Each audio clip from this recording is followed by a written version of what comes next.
ಜಿಲ್ಲೆಯ ಸರ್ವತೋಮುಖ ಅಭಿವೃದ್ಧಿ ಹಾಗೂ ಪಕ್ಷದ ಸಂಘಟನೆಯ ದೃಷ್ಟಿಯಿಂದ ಮುಂಬರುವ ದಿನಗಳಲ್ಲಿ ಹಾಸನ ಜಿಲ್ಲೆಯಾದ್ಯಂತ ಬೃಹತ್ ಕಾರ್ಯಕ್ರಮಗಳನ್ನು ಹಮ್ಮಿಕೊಳ್ಳಲಾಗುತ್ತೆ ಅಂತ ಮಾಜಿ ಸಚಿವ ಎಚ್.ಡಿ. ರೇವಣ್ಣ ತಿಳಿಸಿದರು. ಹಾಸನ ಜಿಲ್ಲಾದ್ಯಂತ ಬೃಹತ್ ಸಮಾವೇಶಗಳನ್ನು ಹಮ್ಮಿಕೊಳ್ಳಲಾಗುತ್ತಿದ್ದು, ಈ ಕಾರ್ಯಕ್ರಮದಲ್ಲಿ ಮಾಜಿ ಪ್ರಧಾನಿ ಎಚ್.ಡಿ. ದೇವೇಗೌಡರು ಹಾಗೂ ಮಾಜಿ ಮುಖ್ಯಮಂತ್ರಿ ಎಚ್.ಡಿ. ಕುಮಾರಸ್ವಾಮಿ ಪಾಲ್ಗೊಳ್ಳಲಿದ್ದಾರೆ ಅಂತ ತಿಳಿಸಿದರು. ಹಾಸನ ಜಿಲ್ಲೆಗೆ ದೇವೇಗೌಡರು ಮತ್ತು ಕುಮಾರಸ್ವಾಮಿಯವರು ನೀರಾವರಿ, ರಸ್ತೆ ಹಾಗೂ ಮೂಲಭೂತ ಸೌಕರ್ಯಗಳ ಮೂಲಕ ಅಪಾರ ಕೊಡುಗೆ ನೀಡಿದ್ದಾರೆ.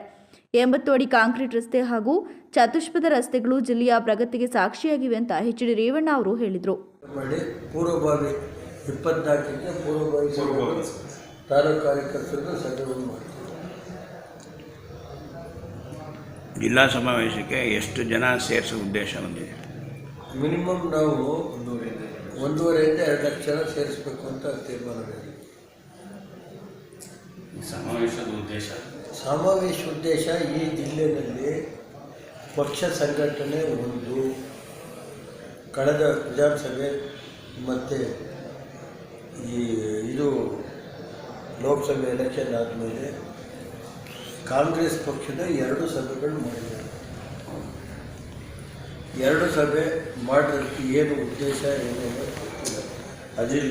ನಾವು ನಮ್ಮ ಜಿಲ್ಲೆಯ ದೇವೇಗೌಡರು, ಕುಮಾರಣ್ಣ, ನಾನು ಬಂದಾಗ ಏನು ಕೊಡುಗೆ ಕೊಟ್ಟಿದ್ದೀವಿ, ಜಿಲ್ಲಾ ಶಾಸಕರೆಲ್ಲ ಸೇರಿ, ಈಗಿನ ಶಾಸಕರು, ಮಾಜಿ ಶಾಸಕರೆಲ್ಲ ಸೇರಿ ಈ ಜಿಲ್ಲೆಗೆ ಏನು ಕೊಡುಗೆ ಕೊಟ್ಟಿರೋದು ಒಂದು ಕಿರುಹೊತ್ತಿಗೆಯನ್ನು ಬಿಡುಗಡೆ ಮಾಡ್ತೀವಿ. ಮತ್ತು ನಮ್ಮ ಜಿಲ್ಲೆಯ ಕಾಮಗಾರಿಗಳನ್ನ ಕೆಲವು ಹಿಂದಿನ ಪಕ್ಷಗಳು ಏನು ತಡೆ ಹಿಡಿದಿದ್ದು ನಮ್ಮ ಜಿಲ್ಲೆಗೆ ಏನು ದ್ರೋಹ ಬಗ್ದಿದ್ದಾರೆ ಅದನ್ನು ಅವತ್ತು ಹೇಳ್ತೀವಿ.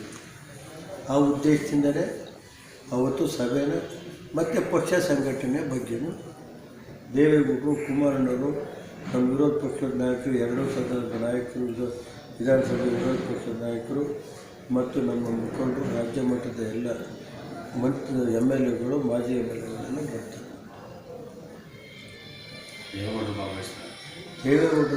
ಅವರದೇ ನೇತೃತ್ವ. ಪತ್ರಿಕಾಗೋಷ್ಠಿಯಲ್ಲಿ ಮಾಜಿ ಸಚಿವ ಎಚ್.ಡಿ. ರೇವಣ್ಣ ಉಪಸ್ಥಿತರಿದ್ದು ಮಾತನಾಡಿದರು. ಮುಂಬರುವ ಬೃಹತ್ ಸಮಾವೇಶಗಳಲ್ಲಿ ಮಾಜಿ ಪ್ರಧಾನಿ ಎಚ್.ಡಿ. ದೇವೇಗೌಡರು ಹಾಗೂ ಮಾಜಿ ಮುಖ್ಯಮಂತ್ರಿ ಎಚ್.ಡಿ. ಕುಮಾರಸ್ವಾಮಿ ಅವರು ಪಾಲ್ಗೊಳ್ಳಲಿದ್ದಾರೆ ಅಂತ ಅವರು ಮಾಹಿತಿಯನ್ನ ನೀಡಿದರು.